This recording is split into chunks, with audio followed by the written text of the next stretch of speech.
प्रभु यीशु मसीह के नाम से और एक बार इस लाइव टेलीकास्ट में मैं आप सब लोगों का धन्यवाद देता हूं।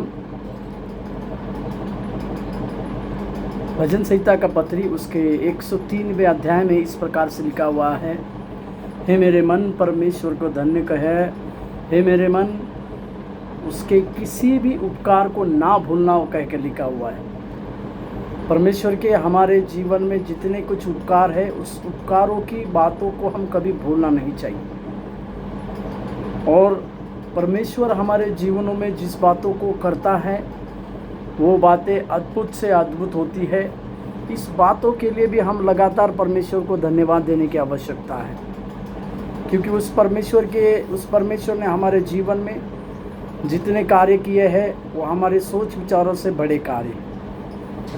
आज इस लाइव टेलीकास्ट में एक व्यक्ति के प्रार्थना के बारे में हम थोड़ा सा विचार करने वाले हैं।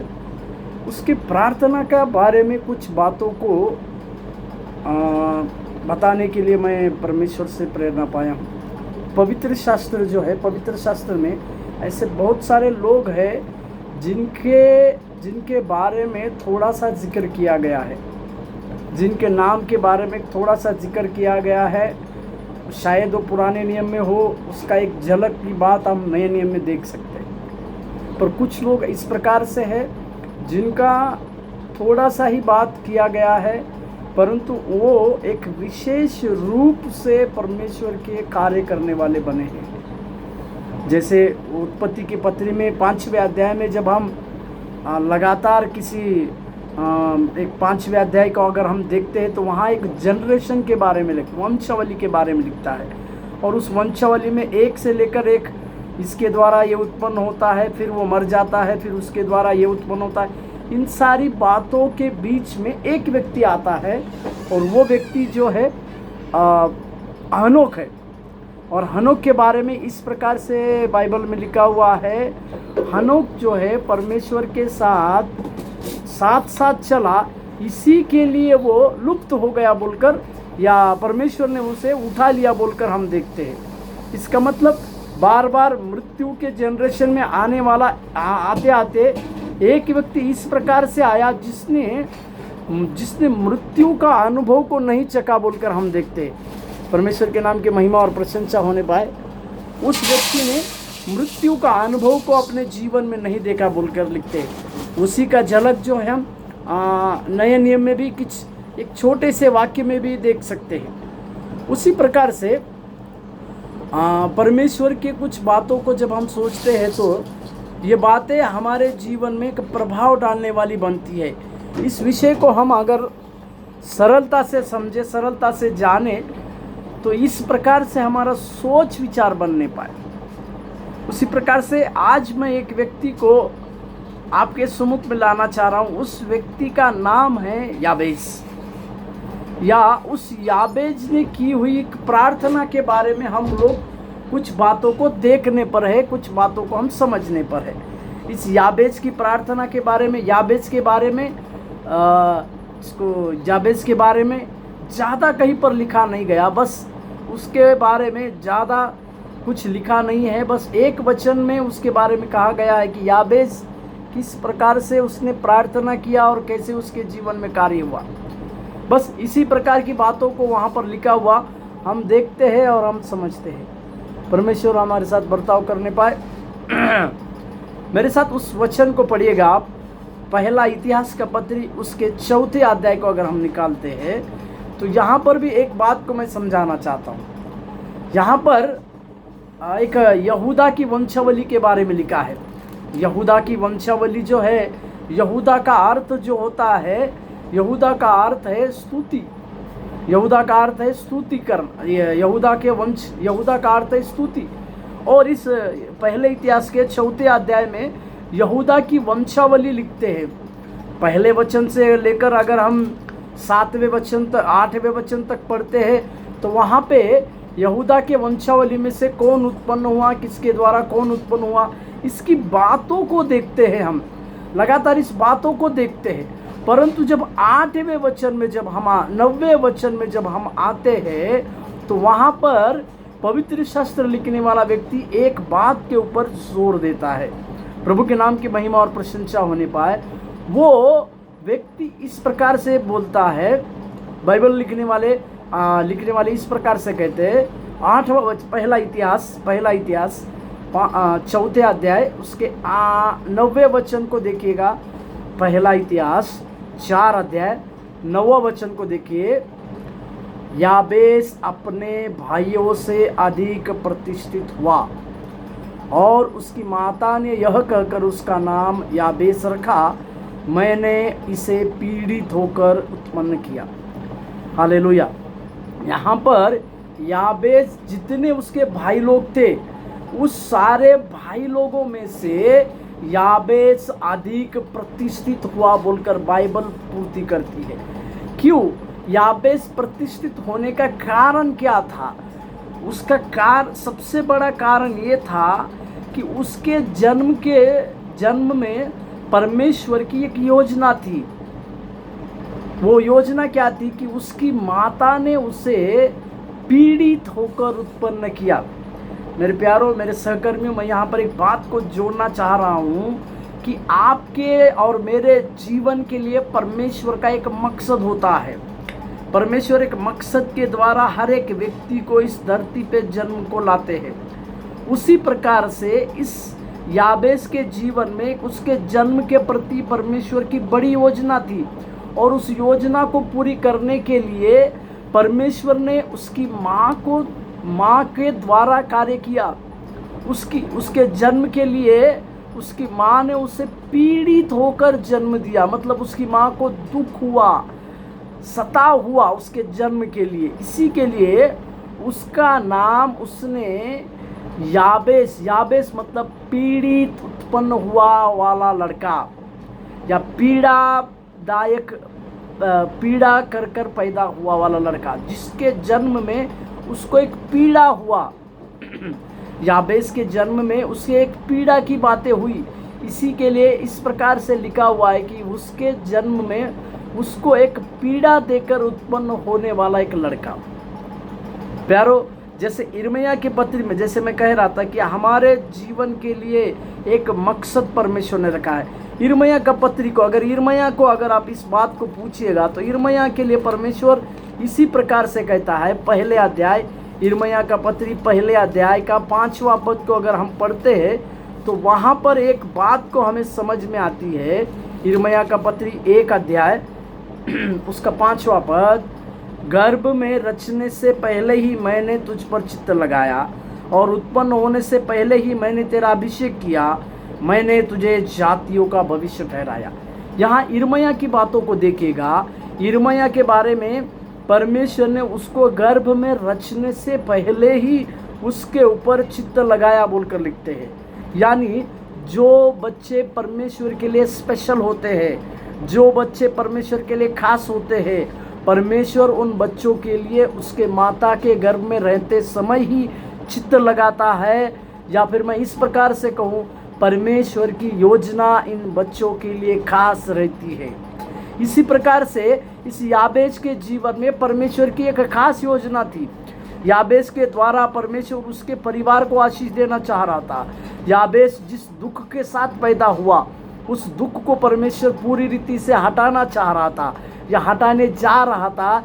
इसी के लिए वो अपने भाइयों से प्रतिष्ठित हुआ बोलकर हम देखते हैं। मेरे प्यारों, यहाँ पर हम देखते हैं एक व्यक्ति को अगर मैं आपके सम्मुख में लाऊं, जो 17 साल की उम्र में जिसके पास दर्शन था, उसके भाई उसके ऊपर जलस रखते थे बोलकर हम बाइबल में पढ़ते हैं। मेरे साथ खोलिएगा उत्पत्ति का पत्री 37वें अध्याय, उत्पत्ति का पत्री उसके 37वें अध्याय, जेनेसिस चैप्टर 37, जेनेसिस चैप्टर 37 उसका 4 वचन, genesis chapter 37 words 4, genesis chapter 37 words 4। यहाँ पर एक लड़का है, एक जवान लड़का है, उसके बारे में बाइबल इस प्रकार से बतलाती है कि परमेश्वर की दृष्टि या परमेश्वर का प्रेम इस लड़के के ऊपर ज़्यादा रहा, और इस लड़के के ऊपर वो प्रेम रहने के चलते यहाँ इसके भाई इसके ऊपर जरस करे। वहाँ पर आप देखिएगा उसका बाप याकूब, इसका विशेष प्रेम इस यूसुफ के जीवन में मिला। साथ ही साथ एक विशेष कपड़ा भी याकूब के द्वारा उस यूसुफ को मिला। और तीसरी सबसे बहुमूल्य बात, 17 साल की उम्र में यूसुफ एक बहुत बड़े स्वप्न को देखा, और इसी स्वप्न को देखने के चलते उसके भाई उसके ऊपर ईर्ष्या कर रहे थे। उत्पत्ति का पत्री 37:4 में देखे, परंतु जब उसके भाइयों ने देखा कि हमारा पिता सब भाइयों से अधिक उसी से प्रीति रखता है, तब वे उससे बैर करने लगे और उसके साथ ठीक से बात भी नहीं करते थे। हालेलुया। यहाँ पर अपने भाइयों के द्वारा ईर्ष्या किया गया वाला एक लड़के को हम देख रहे हैं, जो अपने पिता उसके भाई उसके ऊपर जलन रखने का कारण क्या था? उसका बाप उसके ऊपर प्रेम करता था। यानी उसके बाप ने उसको इस प्रकार से कहला कि मेरे बुढ़ापे में पैदा हुआ वाला ये मेरा बेटा है। इस प्रकार से उसने उसका नाम यूसुफ रखा था। परंतु 17 साल की छोटी सी उम्र में अगर 5वां वचन उसी में पढ़ते हैं, 5वां वचन उत्पत्ति 37 का बाद, यूसुफ ने एक स्वप्न देखा और अपने भाइयों से उसका वर्णन किया, तब वे उससे और भी द्वेष करने लगे। हालेलुया।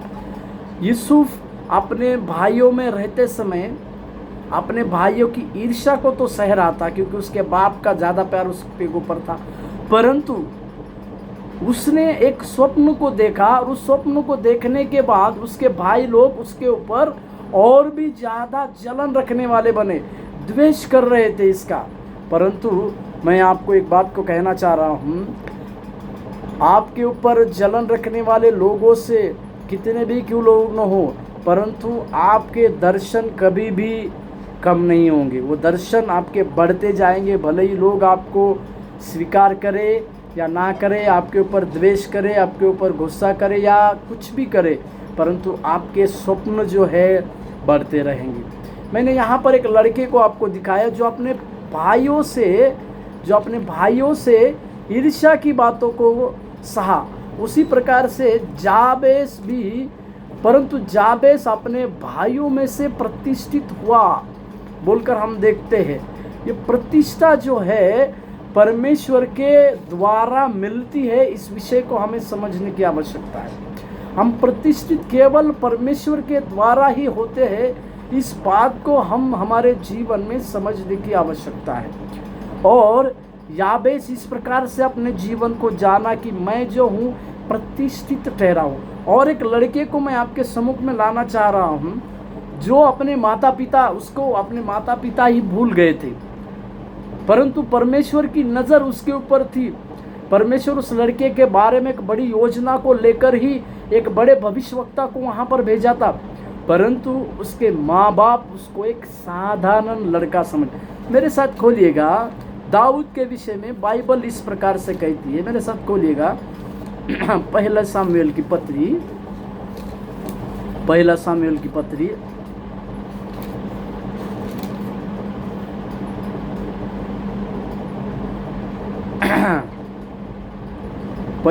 की पत्री में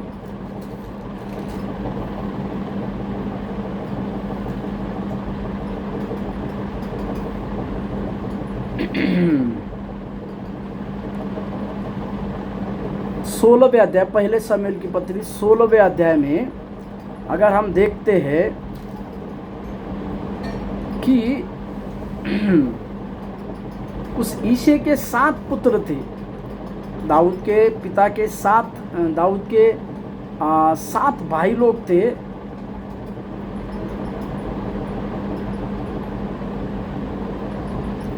दसवें वचन को अगर हम देखते हैं तो पहला सामुएल 16 अध्याय का 10वें वचन, इस प्रकार ईशे ने अपने 7 पुत्रों को शमूएल के सामने भेजा, और शमूएल ईशे से कहता गया, यहोवा ने इन्हें नहीं चुना।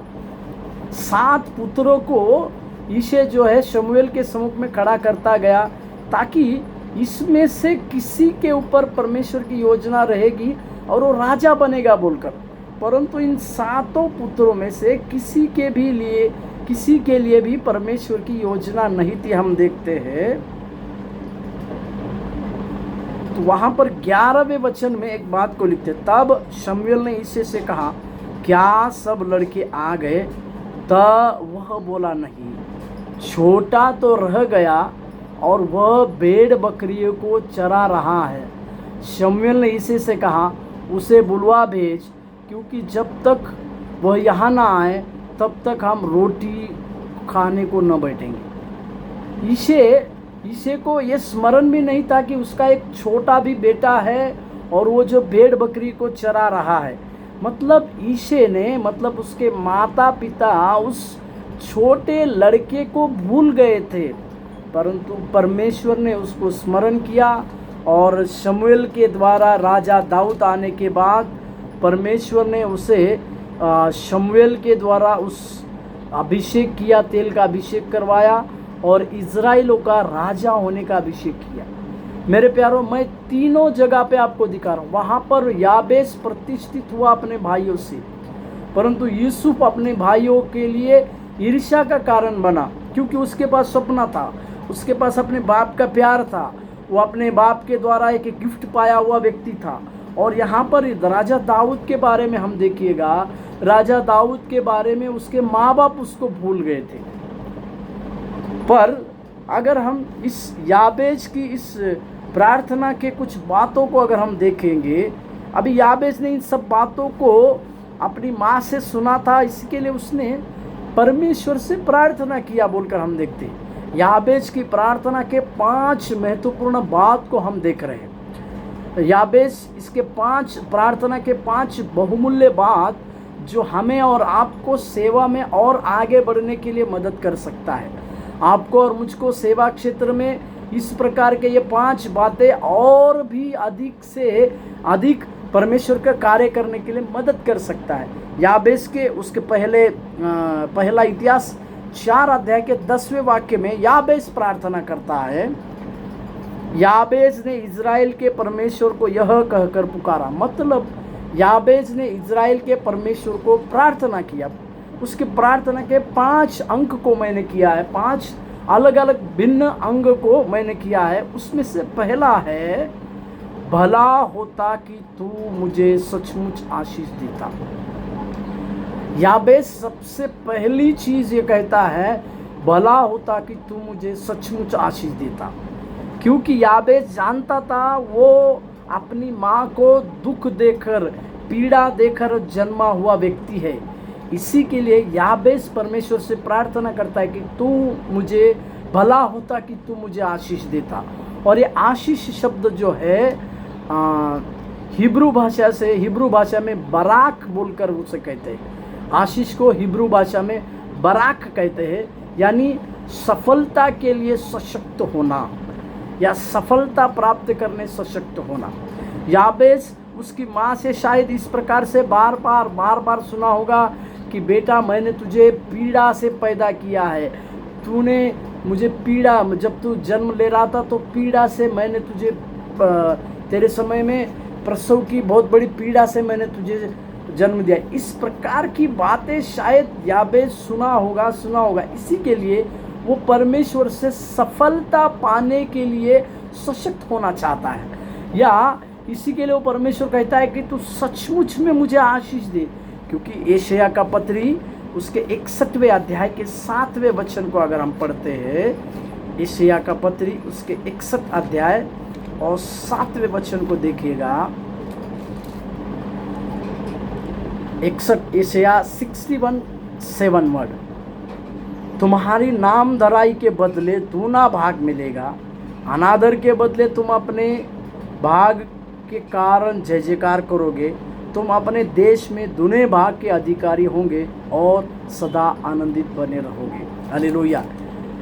याबेस जो है परमेश्वर से प्रार्थना कर रहा है कि प्रभु मुझे सफलता पाने के लिए सशक्त बना, प्रभु मुझे सचमुच आशीष दे, प्रभु मेरे जीवन में एक बड़ा आशीष का कारण मैं और लोगों के लिए हूँ। इस प्रकार से याबेस प्रार्थना कर रहा है। और एक वचन पढ़िएगा, नीति वचन 10 का 22। नीति वचन राजा सुलेमान लिखते हैं 10वें अध्याय के 22वें वचन में, 10 अध्याय 22वें वचन। धन यहोवा की आशीष ही से मिलता है और वह उसमें दुख नहीं मिलाता। हालेलुया। यहाँ पर सबसे बड़ा बुद्धिमान राजा सुलेमान इस बात की पूर्ति करता है कि धन जो है परमेश्वर के द्वारा ही मिलता है।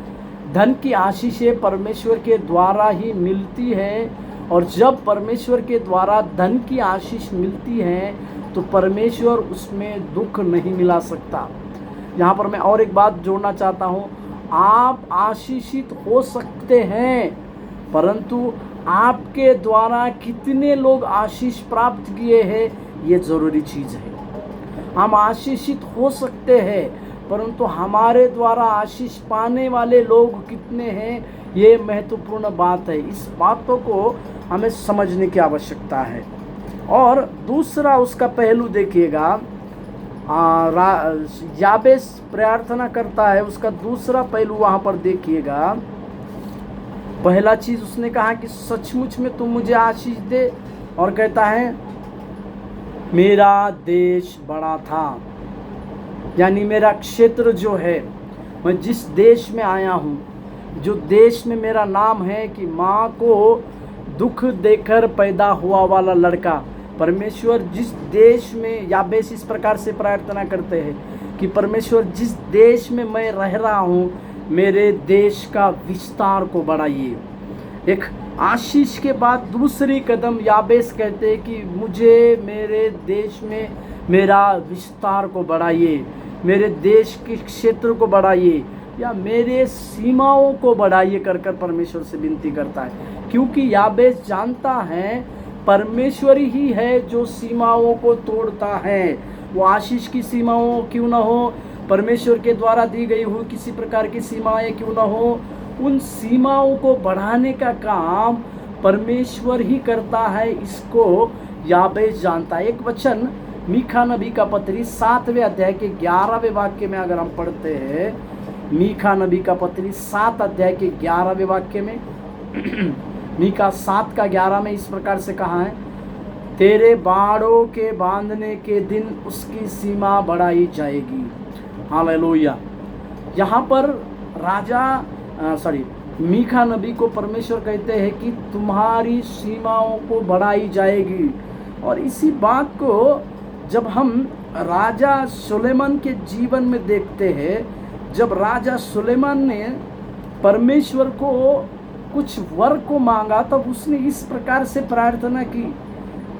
मेरे साथ खोलिएगा दूसरा इतिहास की पत्री, दूसरा इतिहास की पत्री, दूसरा इतिहास की पत्री, उसके पहले अध्याय, दूसरा इतिहास की पत्री पहले अध्याय 8वें वचन और 9वें वचन। राजा सुलेमान इस बात को जानता है, राजा सुलेमान इस बात को जान रहा है कि उसके बाप को परमेश्वर ने एक चरवाहे से राजा के रूप में बनाया, और राजा के रूप में बनाकर उसको देश को दे दिया। इसी के लिए परमेश्वर जब सुलेमान को कहते हैं कि तुझे क्या चाहिए, तब सुलेमान इस प्रकार से प्रार्थना करता है। दूसरा इतिहास पहले अध्याय 9 और 10, 8, 9, 10। दूसरा इतिहास पहला अध्याय 8, 9, 10। सुलेमान ने परमेश्वर से कहा, तू मेरे पिता दाऊद पर बड़ी करुणा करता रहा और मुझको उसके स्थान पर राजा बनाया है। तब हे यहोवा, तू जो वचन तूने मेरे पिता को दिया था वो पूरा हो। तूने जो मुझे ऐसी प्रजा का राजा बनाया है जो भूमि की धूल के किनकों के समान बहुत है। अब मुझे ऐसी बुद्धि और ज्ञान दे कि मैं इस प्रजा के सामने अंदर बाहर आना जाना कर सकूं, क्योंकि कौन ऐसा है कि तेरी इतनी बड़ी प्रजा का न्याय कर सके। हालेलुया। और इसी बात को जब हम पहला इतिहास की पत्री में, पहला राजा का पत्री तीसरे अध्याय को देखते हैं। मेरे साथ और एक वचन पढ़िएगा, पहला राजा का पत्री तीसरे अध्याय, पहला राजा तीसरा अध्याय उसमें भी कुछ बातों को वहाँ पर दिखाया है। पहला राजा का पत्री 3 अध्याय में सुलेमान को परमेश्वर ने पहला राजा का पत्री 3 अध्याय 6वें वचन को सुलेमान प्रार्थना कर रहा है, तो अपने दास मेरे पिता दाऊद पर बड़ी करुणा करता रहा, क्योंकि वह अपने को तेरे सम्मुख जानकर तेरे साथ सच्चाई और धर्म और मन की सीधाई से चलता रहा, और तूने यहाँ तक उस पर करुणा की थी कि उसे उसकी गद्दी पर विराजने वाले एक पुत्र दिया, जैसा कि आज वर्तमान में है। और अब हे परमेश्वर यहोवा, तूने अपने दास को मेरे पिता दाऊद के स्थान पर राजा किया, परंतु मैं छोटा लड़का सा हूँ, भीतर आना जा। यहाँ पर भी हम देखते हैं कि राजा सुलेमान इस प्रकार से कहते हैं कि दाऊद जो साधारण चरवाहा था, परंतु परमेश्वर ने इसी साधारण चरवाहे को राजा के रूप में, अपने राजा के रूप में नियुक्त किया, अपने मनलायक व्यक्ति के रूप में किया, और उसके विस्तार को भी बढ़ाया, उसके कार्य क्षेत्र को भी बढ़ाया। बाइबल बतलाती है राजा दाऊद 40 साल तक उस नगर में राज्य किया, और उसके बाद उसका बेटा जो सबसे छोटा लड़का था राजा सुलेमान बना, और इस सुलेमान ने एक भी युद्ध किए बिना 40 साल तक अपना राज्य को चलाया बोलकर बाइबल बतलाती है। इसका मतलब अपने विस्तार को बढ़ाने की जो बातें हैं हम सीखते हैं। इसी प्रकार से जाबेस ने भी प्रार्थना किया कि मेरा विस्तार बढ़ाया जाए। और तीसरी घटना को देख, तीसरी बात याबेस कहते हैं, तीसरा वो प्रार्थना का मूल्य, और तेरा हाथ मेरे साथ रहता। तीसरा इसका प्रार्थना का मूल्य है, याबेस कहते हैं कि तेरा हाथ मेरे साथ रहता। मेरे साथ एक निर्गमन की पत्री में देखिएगा, 3 अध्याय में, निर्गमन की पत्री में हम देखते हैं 3 अध्याय में, निर्गमन की पत्री उसके 3 अध्याय 16 से लेकर 18वें वचन तक, निर्गमन 3 अध्याय 16 से 18 तक। इसलिए आप जाकर इजरायली पुरानियों को इकट्ठा कर और उनसे कह, तुम्हारे पितर अब्राहम, इसहाक और याकूब के परमेश्वर यहोवा ने मुझे दर्शन देकर कहा कि मैं निर्गमन की पत्री 8वें अध्याय 16 वचन से 18वें वचन तक, निर्गमन की पत्री 8वें अध्याय 16 से 8। फिर यहोवा ने मूसा से कहा, हारून को आज्ञा दे तो अपनी लाठी बढ़ाकर भूमि की धूलि पर मार, जिससे वह मिस्र देश पर कुटकिया बन जाएगी। और उन्होंने वैसा ही किया, अर्थात हारून ने लाठी को लेकर हाथ बढ़ाकर भूमि की धूल पर मारा, तब मनुष्य और पशु दोनों पर कुटकिया हो गई, वरन सारे मिस्र देश में भूमि की धूल कुटकिया बन गई। तब जादूगर ने चाहा कि अपने तंत्र मंत्रों के बल से भी कुटकिया ले आए, परंतु यह उनसे न हो सका। इस प्रकार मनुष्यों और पशुओं दोनों पर कुटिया बनती रही। तब जादूगर ने फिरौन से कहा, यह तो परमेश्वर के हाथ का काम है। यहाँ पर जादूगर ने भी परमेश्वर का हाथ है, या परमेश्वर इनके साथ है, या जो काम ये कर रहे हैं ये परमेश्वर के हाथ के द्वारा ही हो रहा है कर अपने जीवन में माना, इसके लिए इस बात को लिखा है। मेरे प्यारों, अगर आपके ऊपर परमेश्वर का हाथ रहेगा तो ना केवल जादूगर, तंत्र मंत्र करने वाले या जादू टोना की कई बातों को करने वाले भी लोग इस प्रकार से जान पाएंगे कि आपके ऊपर परमेश्वर का अधिकार है। इसी के लिए यशायाह की पत्री में लिखा हुआ है, इज़राइल के हानि के विरुद्ध उठाए जाने वाले हर हथियार सफल होंगे।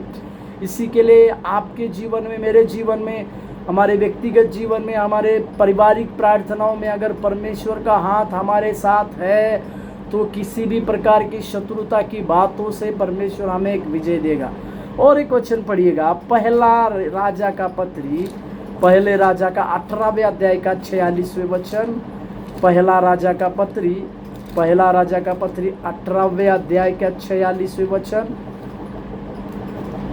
पहला राजा, यहाँ पर एलिया के बारे में लिखा है। एलिया के बारे में, एलिया के ऊपर किस प्रकार से परमेश्वर का हाथ आया बोलकर, पहला राजा 18 अध्याय के 46वें वचन में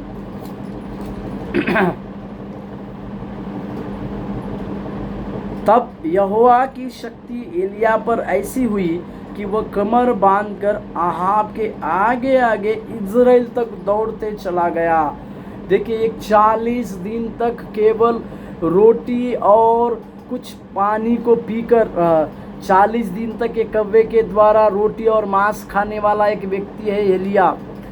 जब परमेश्वर का हाथ या परमेश्वर की शक्ति इस एलिया के ऊपर आती है तो वो ऐसा लिखा है आहाब से आगे आगे इज़राइल तक दौड़ते गया। इसका मतलब परमेश्वर का हाथ आने के द्वारा हम दौड़ेंगे, हमारी परमेश्वर की ज़बरदस्त कार्य को हमारे बीच में करते हुए देखेंगे। इसी के लिए एशिया का 40वें अध्याय के 31वें पद में इस प्रकार से परमेश्वर ने लिखा है।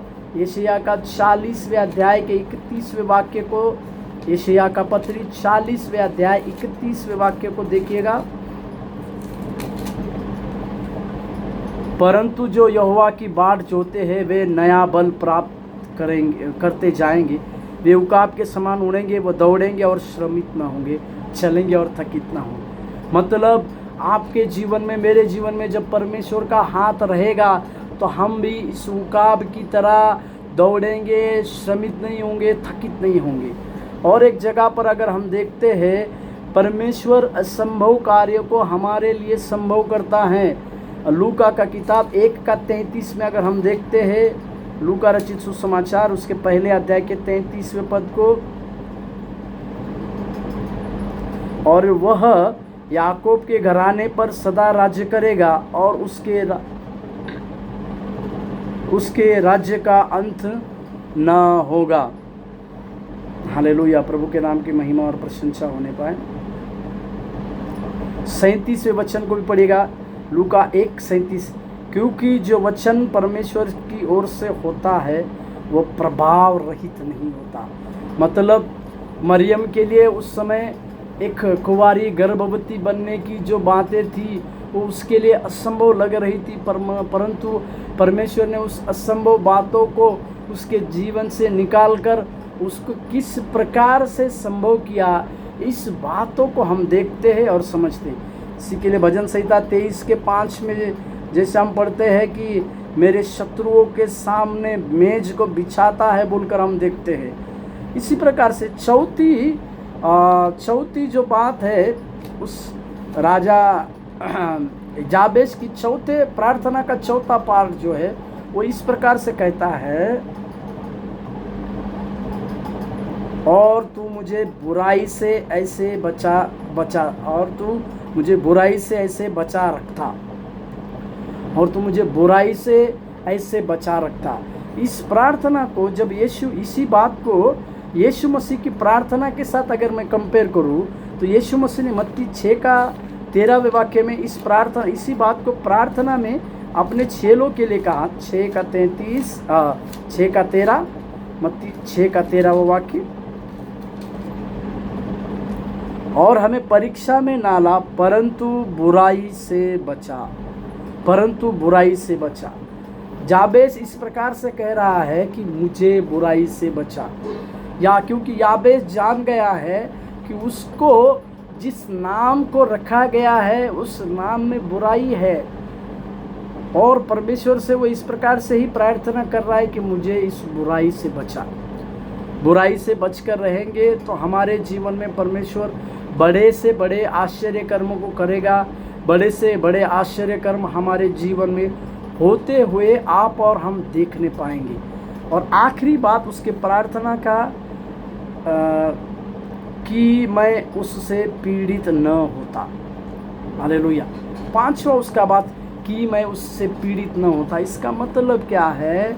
हमारे जीवन में दो बातें आती है, एक परीक्षा और दूसरी आशीष।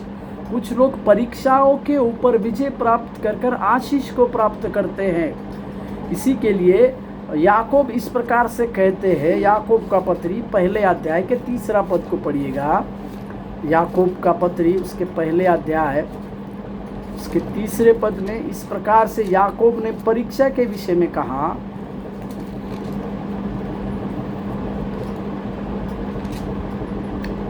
याकूब की पत्री 1 अध्याय इसके 2 पद में, हे मेरे भाइयों, जब तुम नाना प्रकार की परीक्षाओं में पढ़ो तो उसको पूरे आनंद के साथ बात समझो, यह जानकर कि तुम्हारा परखे जाने से विश्वास उत्पन्न होता है। मेरा कहने का मतलब है कि परीक्षा के द्वारा हम आशीष को प्राप्त करते हैं। इसी के लिए उसे याबेस 5वीं बात यहाँ पर करता है कि उससे पीड़ित न होता, मतलब परीक्षा से पीड़ित ना होने की बातें हम कहते हैं। अब्राहम के जीवन में जो परीक्षा आई वो अब्राहम को गिराने के लिए नहीं, परंतु अब्राहम को सबसे ऊंचा आशीष देने वाले परमेश्वर के पास पहुंचाने वाली बनी। इसी के लिए उत्पत्ति के 22वें अध्याय के 16वें वचन में खुद परमेश्वर ने अपनी खुद की शपथ खाकर अब्राहम को आशीष दी, और वो आशीष इस प्रकार से थी कि परमेश्वर जान गया था कि अब्राहम ने अपने लिए अपना एकलौता पुत्र तक रख नहीं छोड़ा। वो इस कदर परमेश्वर का आज्ञाकारी रहा। मेरे प्यारों, परमेश्वर से परीक्षा के ऊपर आशीष को पाने वाले व्यक्ति बहुत उत्तम होते हैं। और ये 5 प्रकार की प्रार्थनाएं हमारे भी जीवन में बड़े कार्य करने पाए, परंतु उसका आखिरी में इस वचन का आखिरी बात कैसे शुरू कैसे खत्म होता, और जो कुछ उसने मांगा वह परमेश्वर ने उसे दिया। हालेलुया। मतलब याबेज ने इन 5 बातों को जो परमेश्वर से मांगा, परमेश्वर ने उसे ये 5 बातों को दिया। परमेश्वर हमारी प्रार्थना को कभी भी अनसुनी नहीं करता है। परमेश्वर हमारी हर बातों को सुनता है, हर प्रार्थना का जवाब देता है। इसी के लिए वचन में लिखा है, अनसुनी नहीं किया। प्रभु करे हमारा भी प्रार्थना का लेवल इस याबेज की तरह होने पाए। उसके 5 प्रकार की जो प्रार्थना की जो पार्ट है, 5 प्रकार के जो प्रार्थना के भाग है, इसी भाग की तरह हमारा भी प्रार्थना होने पाए। हम परमेश्वर को ये कहने पाए कि परमेश्वर तू सचमुच में मुझे आशीष दे। दूसरी चीज़, परमेश्वर मेरे क्षेत्र को बढ़ाने पाए। प्रभु तेरा हाथ मेरे साथ रहने पाए। तू मुझे बुराई से बचा और मुझे पीड़ित ना होने दे। इस प्रकार के 5 प्रकार के आशीष जब हम परमेश्वर से प्राप्त करेंगे तो परमेश्वर हमारे जीवन में बड़े से बड़े कार्य करने पाए। आइए हम प्रार्थना करें। दयानिधि, हम धन्यवाद देते हैं, महिमा और आदर आपको मांगते हैं प्रभु। तो बड़ी आशीष को देने वाला परमेश्वर है। इस याबेश के इस प्रार्थना के द्वारा प्रभु हम सीखें। इस 5 प्रकार की बातें याबेश ने मांगी प्रभु, परंतु हमने वचन में पढ़ा जो उसने मांगा परमेश्वर ने उसे दिया। प्रभु हम भी मांगते हैं कि हम औरों के लिए आशीष का कारण बनने वाले बने। हमारे क्षेत्र का विस्तार आप कीजिए प्रभु जी। आपका हाथ लगातार हमारे ऊपर रहने पाए। हमें भी बुराई से बचा और हमें पीड़ा में ना लाने दे करके हम प्रार्थना करते प्रभु। स्वर्गीय स्वामी, आपके सम्मुख आते हुए हम प्रार्थना करते हैं, तेरी दया हमारे जीवन में होने पाए, तेरा अनुग्रह स्वामी हमारे जीवन में होने पाए। वो स्वामी तेरी दया के साथ हमारे जीवन में तू कार्य कर प्रभु। धन्यवाद देते हैं, धन्यवाद देते प्रभु जी। इस सारी बातों को सुनने वाले परमेश्वर, इस वीडियो को देखने वाले के जीवनों में प्रभु तेरी आशीष, तेरी अनुग्रह, तेरी सहायता को होने के लिए भी हम प्रार्थना करते। दयानिधि तू कार्य कर और मदद कर करके हम प्रार्थना करते परमेश्वर। सहायता कर, तू मदद कर हमें परमेश्वर। धन्यवाद देते, धन्यवाद देते, धन्यवाद देते, धन्यवाद देते प्रभु। कार्य कर, यीशु मसीह के नाम से इस प्रार्थना को मांगते हैं। आमीन। प्रभु आपको आशीष दे।